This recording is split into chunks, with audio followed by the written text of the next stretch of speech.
Sino po yung madalas na target po ng mga deepfake? Ano po yung mga profile na madalas pong ginagamit sa mga materials na to? Dependent kung ano yung purpose. Na-mention ko yung pornography, 'di ba? Parang sometimes ginagamit siya dun sa tinatawag nilang revenge porn, 'di ba? Parang where, parang, relationship na nag-end tapos superimpose mo yung mukha ng ex mo dun sa video tapos ikakalat. I think dangerous siya and I think dangerous siya not just because of yung technology, pero yun na nga, kasi madali siya ikalat. Well, I think yung think before you click, important yun, di ba? Parang yung basic, fundamental ano yun. Ang paghahanap ng aming mga guest at pagbabahagi ng kanilang kwento ay nangangailangan ng maraming oras. Pero sa tulong nyo, makakadiscover kami ng mga iba't iba pang mga istorya ng ordinaryong Pilipino. Para sa mas magandang community experience, pwede kayo makipag-usap at magtanong ng kahit ano sa aming mga naging guests at manatiling anonymous sa Discord. I-click nyo lamang ang join button para maging isang exclusive member. Maraming salamat!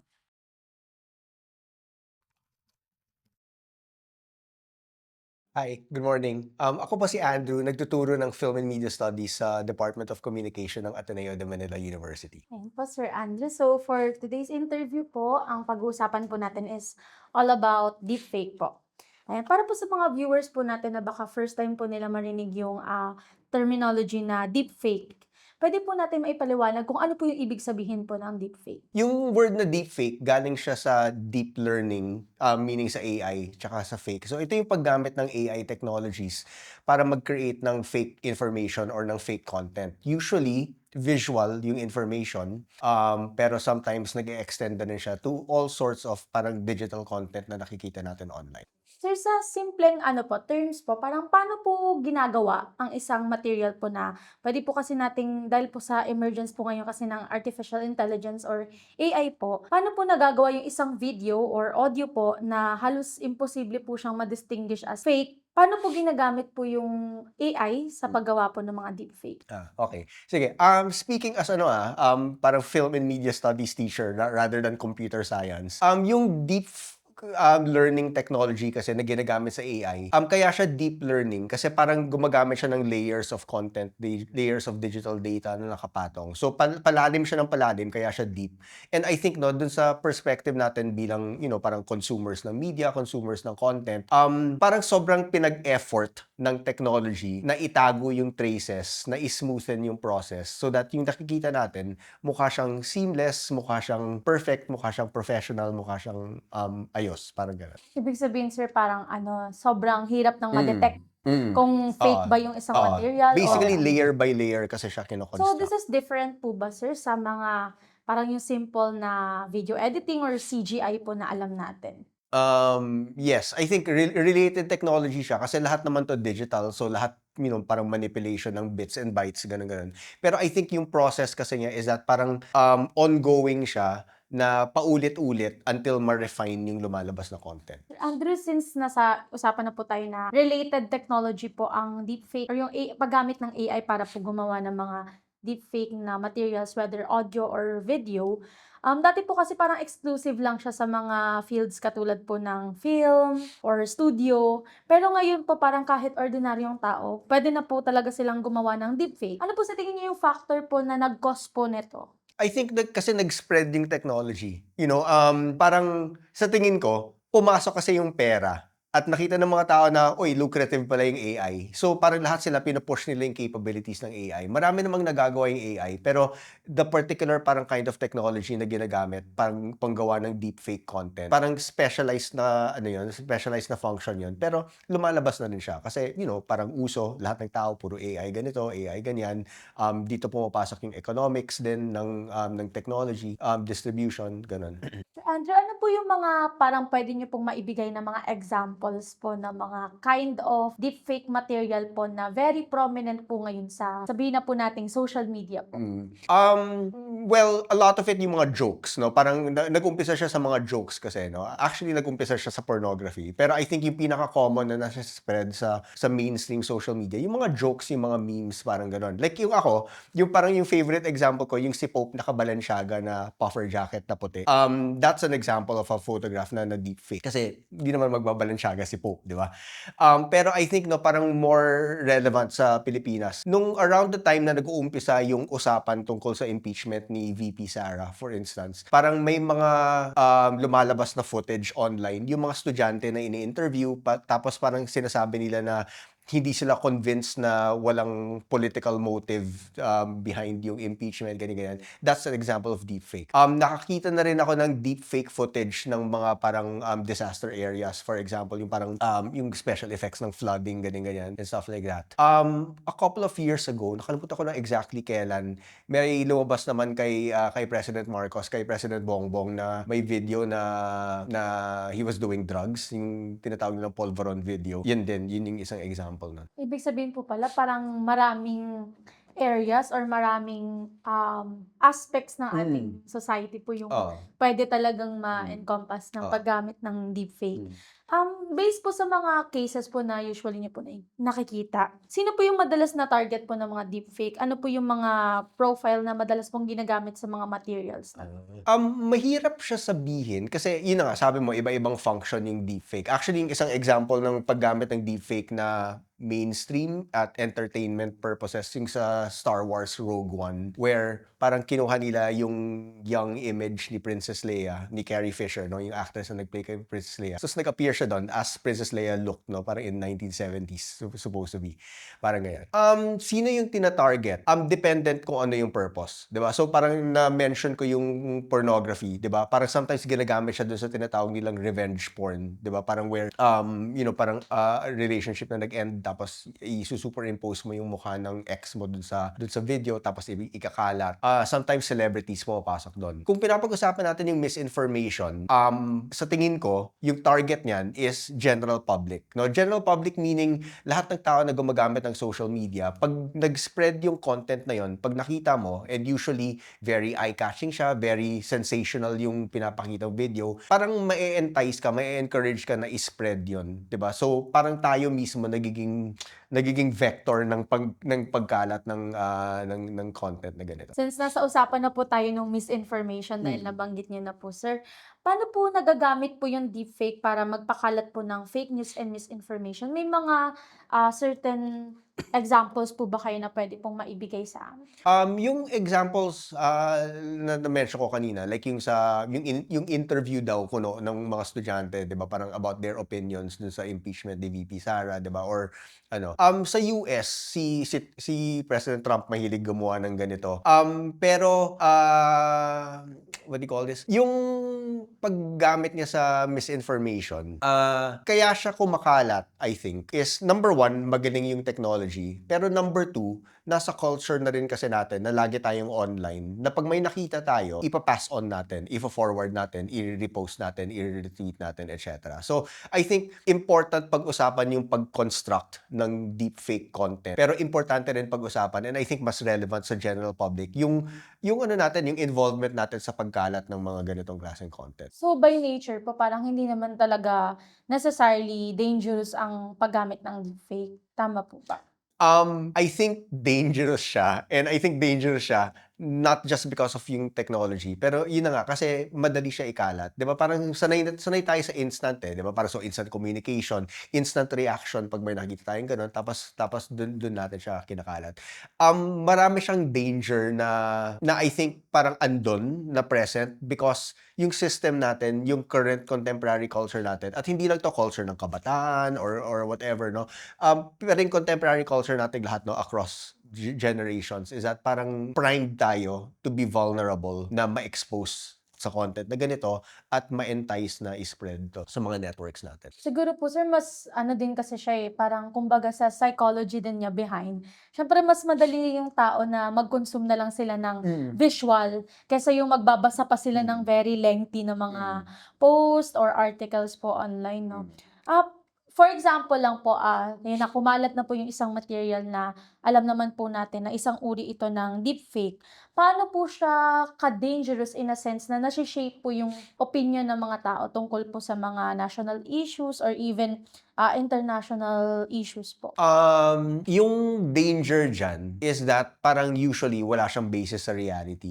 Or at least wala siyang basis sa objective reality. Yung problem dito is kung kumalat siya dun sa mga tao na inclined to believe in that kind of thing. So for example, 'di ba, parang pag-usapan natin yung yung parang journalistic footage kuno, 'di ba, ng mga estudyante na parang nakikita raw nila na parang may political motives daw yung pagka-impeach kay VP Sara. Pag nakita mo yon, tapos supporter ka ni VP Sara at parang against ka dun sa impeachment niya, mari-reinforce lang niya yung iniisip mo about what's happening. So I think parang it is possible na umiba yung opinion natin pag na-expose tayo dito. Pero I think mas delikadong situation yung medyo pag ganun na yung isip, yung thought process mo, yung opinions mo about something. Tapos may makikita kang visual evidence na mukhang totoo, 'di ba? Mukhang convincing siya. Makikita mo yung visual evidence at iisipin mo na yun yung tama. May factor din po kaya sir na kunwari may isang deepfake material, mag-stick na po tayo dun sa example po natin na yung journalistic footage po na sinasabi niyo po as an example. May chance po kaya na yung biases din po ng tao, parang nadja-justify po siya ng mga deepfake material po na nakikita nila? Oo. Yes. I think parang philosophically speaking, parang merong may crisis of knowledge na nangyari dito, crisis of knowledge, crisis of truth, crisis of reality. Pag how do I say this? We live in a society kasi na parang iba-iba yung natin, parang hiwa-hiwalay na yung experiences natin, yung mga opinions natin, yung mga nakikita natin about the world, no? Parang medyo fragmented na. Pag nakikita mo yung mga content na ganito, it will push you parang into certain kinds of directions, into certain ways of thinking. So, I think tama ka, nafi-feed yung biases ng mga tao. Nakikita nila, tapos sabi nga nila, seeing is believing, nakikita nila, kumakalat sa social media, ibig sabihin maraming nag-share. Hindi lang mga tao na kakilala nila at alam nila na ganun din mag-isip, pero kahit sino, sinishare kasi kumakalat sa social media, nagva-viral, parang ganyan. So, it must be true kasi maraming nagsispread. It must be true kasi mukhang totoo, etc. Diba? And yun na nga, pagdating dun sa moment na naisip mo, it must be true, siguro totoo nga to, etc. Then, yun na yung impact, diba? Parang yun na yung effect. Yan sir. So napag-usapan na po natin kanina yung mga possible or parang mga usual na targets po ng paggamit ng deepfake. Nasabi niyo po na pwede pong mga celebrities, mga politicians, or mga very kilalang mga tao, very prominent people. Sino naman po yung mga tao na napapansin niyo pong kadalasang na-victimize naman po ng mga deepfake video na sila po yung parang group of people na madalas pong maniwala sa mga deepfake material? Yung mga people na tinatawag natin chronically online. And pag sinasabi natin chronically online, usually yung stereotype dito kabataan eh. Pero para sa akin, hindi lang kabataan. Parang to a certain extent, kahit yung mga matatanda sa atin, di ba? Minsan, lagi na lang silang nasa Viber, lagi na lang silang nasa Facebook, di ba? At dito kumakalat yung mga ganong klaseng content. Tapos share lang sila ng share, di ba?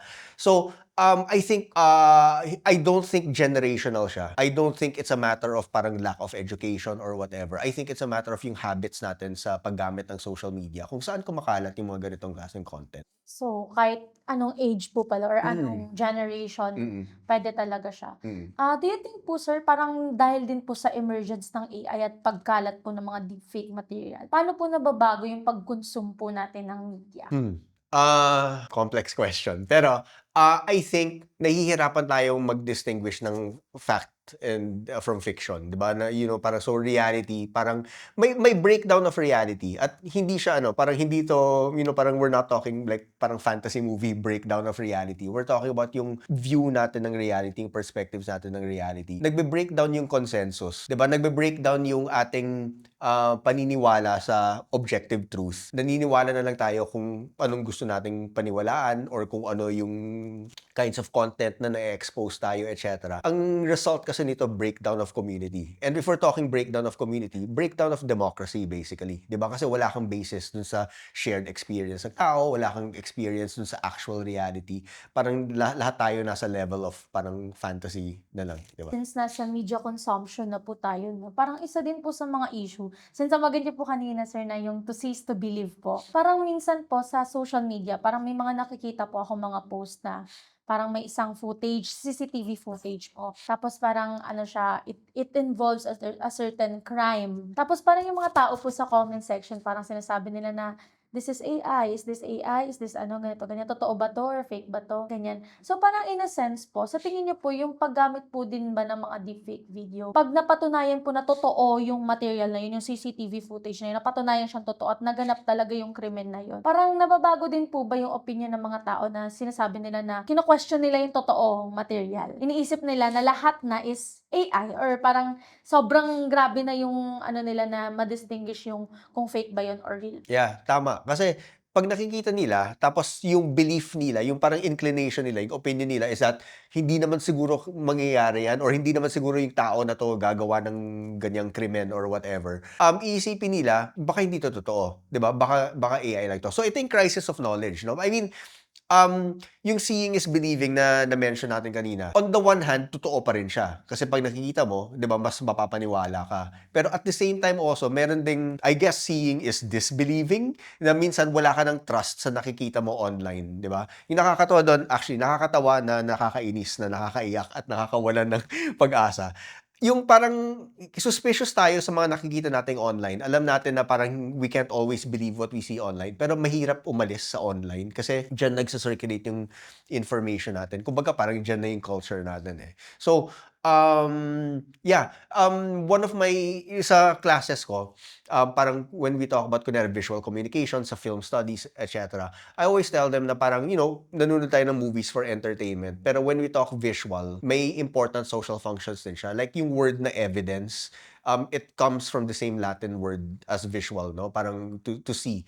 So, yung issue ng evidence, ng truth, ng reality, all of that, in crisis siya. Kasi pwede kang mag-fabricate, pwede kang mag-fake ng mga ganitong klaseng ano. Since nahihirapan na nga po tayo since digital age na po, nahihirapan na tayo mag-discern kung ano po yung fake or ano po yung totoo. Sa panahon po ngayon na nagkakalat na po yung mga deepfake material, bilang ordinaryong internet user po, ano po yung mga warning signs or mga ways po para ma-spot po natin or malaman kung ang isang video or isang material po ba ay posible? Okay. I think pahirap na siya ng pahirap, no? I mean, the most obvious thing is tingnan mo yung footage mismo, 'di ba? Tingnan mo yung footage, 'di ba? Minsan may makikita kang mga technical imperfections na andon na hindi dahil sa paggamit ng camera or hindi dahil parang mahina yung mic, etc. Sometimes yung pagka-digitally construct ng image, makikita mo may mga pixelation na nangyayari doon. Yung problema sa ganung approach, yung parang looking at the technicals of it, is that siguro mga katulad ninyo, 'di ba? Parang you work with audio visuals, mas sanay kayo makita kung ano yung mga imperfections na common. Pero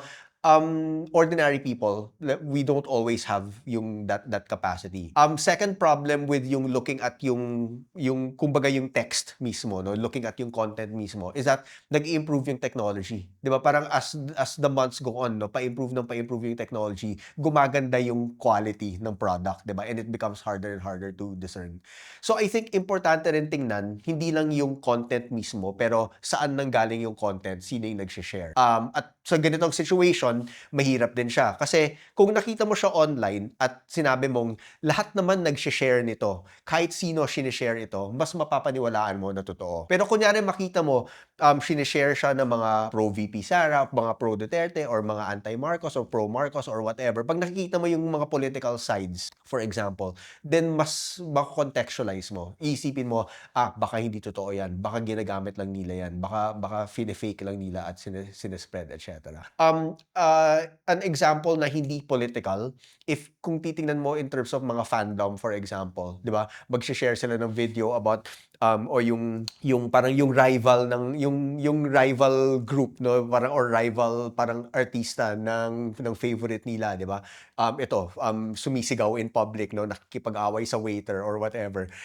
Pag i-share nila yon among themselves, 'di ba? Then may clue ka na parang okay, 'di ba? May particular audience na hinahanap itong thing na to. So ginagamit siya panira and all that. So content, yung context na pinanggalingan niya. And I think important din dito yung context natin. Like, para as citizens, 'di ba? Para as people living in society. pwede nating i-share sa atin-atin para yung mga loved ones natin, our friends, our family, 'di ba? Parang pwede nating pag-usapan, 'di ba? Hindi lang natin i-share na basta-basta just for sharing on social media. I-share din natin para mapag-usapan, 'di ba? At para ma-examine, 'di ba? Who knows, 'di ba? Baka makita ng tito mo na parang wait, parang medyo weird na ganito, or wait, bakit ganito yung footage at sinasabi na on this date itong tao andito siya sa place na to when actually nasa ibang place siya, etc. ganyan. Parang it's a effort din po talaga natin to discern talaga na Oo. detail by detail po no, titignan natin. Mm. And habang patuloy po na nag-i-improve yung AI, kasi ngayon po grabe, sobrang almost impossible na to spot kung deepfake ba yun or totoo. Paano niyo po nakikita po yung technology po ng AI in the future? Darating po kaya tayo sa panahon na imposible na po talagang matukoy kung fake po ito or hindi po? Parang feeling ko parang andun na tayo. Pero pessimistic kasi ako pagdating sa mga ganito eh, okay? Yung explanation ko dito is that, yun na nga, parang on the one hand, pag titingnan mo yung content, at this stage dun sa technology niya, may mga imperfections pa rin na lumulusot. Paganda ng paganda, sometimes super convincing siya, di ba? And madaling maloko, di ba? Pero I think, no, yung consequence ng technology at yung pagkalat ng technology and even yung habits natin, na pag may nakita tayo, automatic instinct natin is i-share. Parang I think yung consequence na yun nangyari na eh. So pag sinasabong parang yung crisis, di ba? Parang, or have we reached a point where sa society natin, hindi na natin merong technology, pero merong culture. At yung culture, parang I think vulnerable na tayo, na pag maganda yung itsura ng content, share natin, di ba? Hindi tayo malisyoso, hindi tayo nanggugulo, hindi tayo, basta, di ba? Parang we're not trying to cause trouble, ganun. Pero, nasa culture na kasi natin, na parang if we're online and we see something and parang important siya, parang kailangan malaman ng ibang tao, i-share natin, 'di ba? Hindi na natin naki-question kung saan ba siya nanggaling, bakit siya kumakalat, totoo ba siya, etc. Sa stand niyo po, Sir Andre, no, yung ano po, yung pros and cons po ng deepfake, since puro kasi napag-usapan po natin yung nawe-weaponize po yung deepfake to spread misinformation, may cases pa nga po na may identity theft or yung nabanggit niyo po kanina na parang revenge porn po. So, in your opinion po, what's your stand po sa deepfake? Is it more on the con side po talaga, or do we have the ability to parang gawin siya na mas productive or mas positive po in a sense? Okay, ako kasi generally on the con side ako. Aside from the many issues na napag-usapan natin tungkol sa deepfake, yung paggamit kasi ng generative AI technologies, may mga environmental costs siya na parang mahirap i-avoid eh, 'di ba? Mahirap iwasan, mahirap na i-ignore.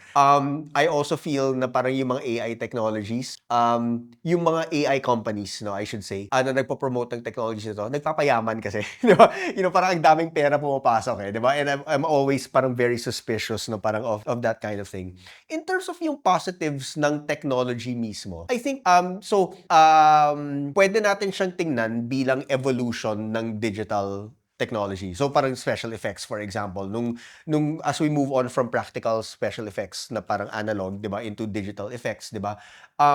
Depende sa movie, depende sa paggamit, 'di ba? Gumaganda yung digital effects and lumalabas doon. So, I think meron siyang application na pwede mong gamitin parang sa movies. Yung opinion ko is that hindi pa ready, 'di ba? Na parang medyo weird pa rin yung itsura, 'di ba? Pag nakikita natin like yung sa Star Wars Rogue One, 'di ba?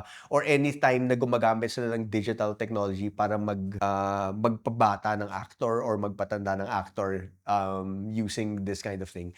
Parang medyo weird yung parang hindi pa siya ready. I guess at some point pwede siyang gamitin sa ganun. Pero marami ring I mean like yung isang issue din sa AI in general, no, is the labor issue. Yung paggamit ng deepfake, technically, pwede siyang maka-affect sa livelihood ng mga actors. Like kunyari, pag artista ka, nag-sign ka ng contract, 'di ba? Parang obviously gagamitin I will act, 'di ba? Gagamitin yung body ko in this kind of thing. Pero yung footage ng actions ko, that belongs to the company kasi shoot, it's part of the movie, etc. Pero yung image ko, pwede ba ninyong gamitin pang train ng AI technology so that parang in a later episode, parang or in a sequel na hindi ako nakasign ng contract, 'di ba, na hindi ako binabayaran, pwede ba ninyo gamitin yung image ko to do this sort of thing, 'di ba? Yung si Val Kilmer, 'di ba, yung American actor na nag-star with Tom Cruise dun sa original na Top Gun, 'di ba? I forget kung ano yung news exactly, pero namatay na siya, no? He got sick. There's a movie coming out supposedly na merong digital version of him na andon. Pumayag naman daw yung estate, yung family ni Val Kilmer na gamitin yung likeness niya in that regard. At may compensation naman na nangyayari doon. Pero anong mangyayari kung yung business model umiba? 'Di ba? What if they realize na hindi naman natin kailangan i-compensate kasi ginagamit lang natin yung image ng actor, etc. So parang I think may labor issues na papasok din sa ganun. So pag pipilitin, may makikita akong possible na pro, pero generally, yung bias ko is that parang medyo con ako kasi ang daming complications. So, marami talaga siyang negative na outcomes. Lalo na ngayon, nawe-weaponize talaga siya eh. So, nabanggit po kanina na, yun nga po, may nabanggit po kayong issue na about po sa revenge porn. Sa mga cases po or parang mga news din po na nababasa nyo or nakikita nyo po sa social media, can you share one of the most extreme po na deepfake material na maybe you have seen or parang naikwento po sa inyo na pwede nyo rin po ma-share po sa Okay, I think yung number one, I think the political stuff is important kasi hindi lang to sa elections, although baka marami tayong makikitang lumabas ngayon na palapit na tayo sa elections. Pero even the fact na parang yung society natin parang we're so politically divided, 'di ba? Lagi na lang kampihan, 'di ba?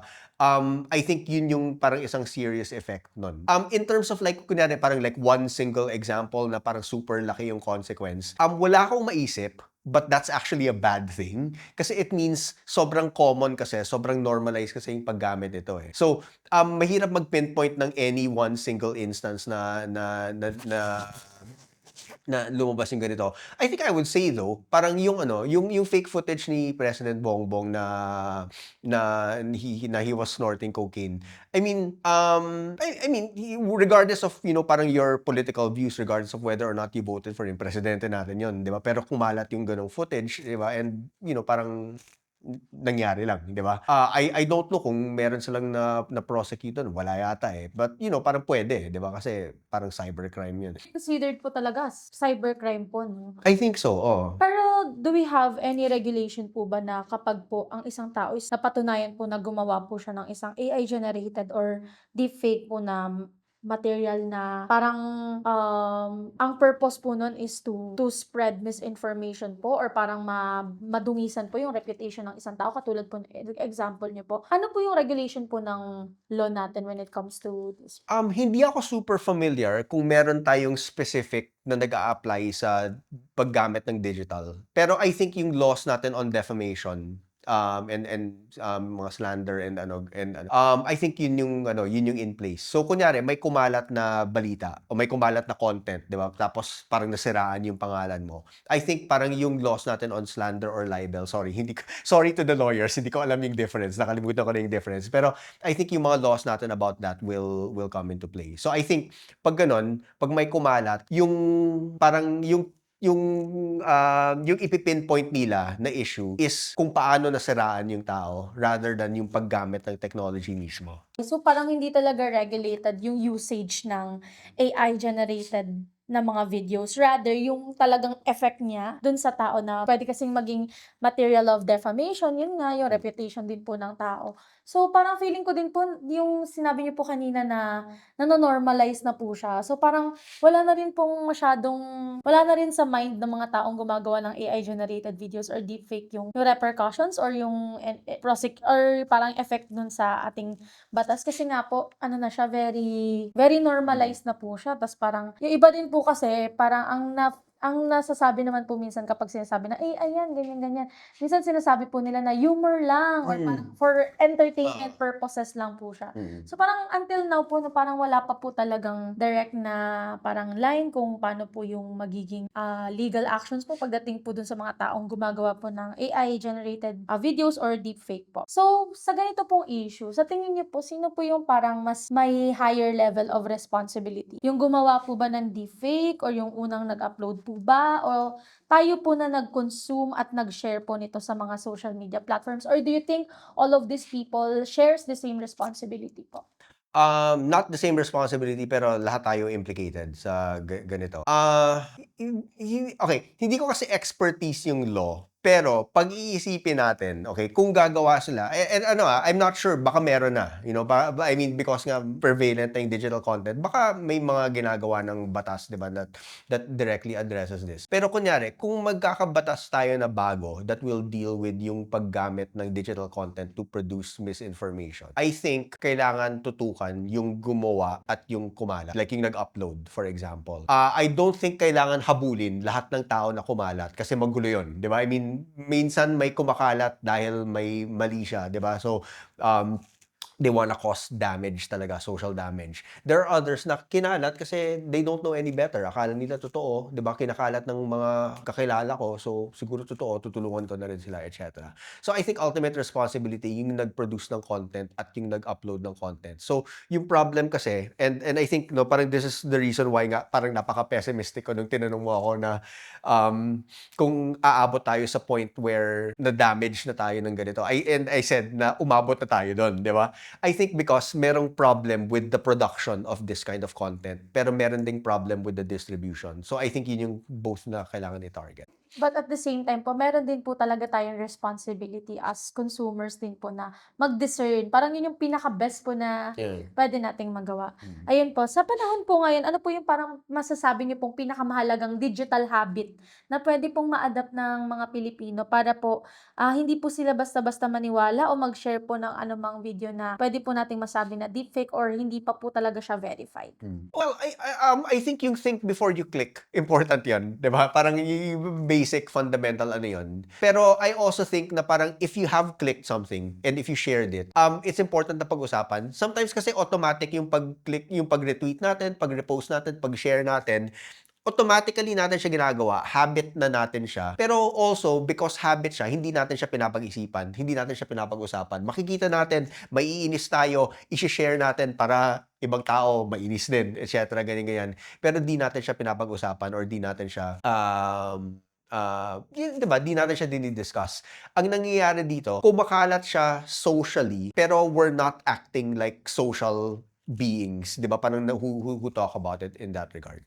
I think, yung minsan may nakikita kong example, may mag-share ng something, tapos may comment siya. Tapos sometimes dun sa comment, may magsasabi, yung shinare mo, parang agree ako dun sa points mo, pero yung shinare mong content, no, parang AI generated at hindi siya totoo, etc. Blah, blah, blah. And pwede sila mag-usap na. So, pwedeng mong ma-recognize na parang hindi siya true or false, right or wrong, pero false, pero may point, 'di ba? At etc. So in other words, I think parang just because connected tayo online, just because madali mag-share, it doesn't mean that we're acting like a society. 'Di ba? We should continue to act like a society. Mag-usap tayo, 'di ba? Kung mag-share tayo ng balita, 'di ba? And number one, 'di ba, parang totoo ba siya or hindi? Kung hindi mo masabi kung totoo at na-share mo na, pag-usapan natin. Bakit mo ba siya shinare in the first place, 'di ba? Parang ano yung consequences nun, etc. Ano yung totoo? 'Di ba? Parang I think we should always ask that question. Ano yung totoo? Kung yung shinare ko hindi pala totoo, sorry na lang, pero ano ba yung totoo? 'Di ba? Para yun naman yung i-share ko para kumbaga ma-retract ko yung kinalat ko, parang Kumbaga gano'n. yung ganito pong issue na sobrang prominent na sa ating society, it calls for more healthier discourse at Oo. talagang accountability din Oo. po natin as Mm. digital users. Ayan po, para po sa ating panghuling tanong po, ano naman po yung mensahe niyo po sa mga makakapanood po ng ating video kung saan kaya nang gayahin talaga ng AI ngayon, mukha, yung boses, yung kilos, at almost everything po talaga is pwede na siyang ma-AI or ma-generate through AI. Paano po natin mapoprotektahan naman po yung ating sarili habang nananatili po tayong responsible sa paggamit at pagbabahagi naman po ng impormasyon online? I think, be careful. 'di ba? Be careful, and parang what do you call this? I think being careful is the most important thing, no? Parang so being careful. But yung ibig sabihin ng being careful is that hindi lang natin how do I say this? Hindi lang natin purpose na ikalat yung content na nakikita natin online, whether totoo siya or fake siya. Yung important dito is kaya natin siya sinespread online, kaya tayo nag-share, kaya tayo nagpo-post, kaya tayo nagre-retweet, repost, etc. is because we wanna be a part of a larger community, 'di ba? Yung sinishare mo para mabasa ng mga followers mo, ng mga friends mo on Facebook, etc. ganyan-ganyan. Pag-usapan ninyo, 'di ba? Hindi ka lang taga-distribute ng knowledge, taga-process din tayo ng knowledge, 'di ba? Taga-process din tayo ng value ng knowledge na 'to. Taga-process tayo ng validity ng knowledge na 'to. So, I think, parang we should continue being a society. Hindi lang tayo points on a network na tagakalat automatically ng mga ganitong klaseng stuff. Kung gusto nyo manood ng mga dokumentaryo galing sa mga interviews namin, huwag niyong kakalimutang i-check ang isa pa naming YouTube channel, Off the Record Beyond Borders. I-click nyo lang ang link sa description. Maraming salamat!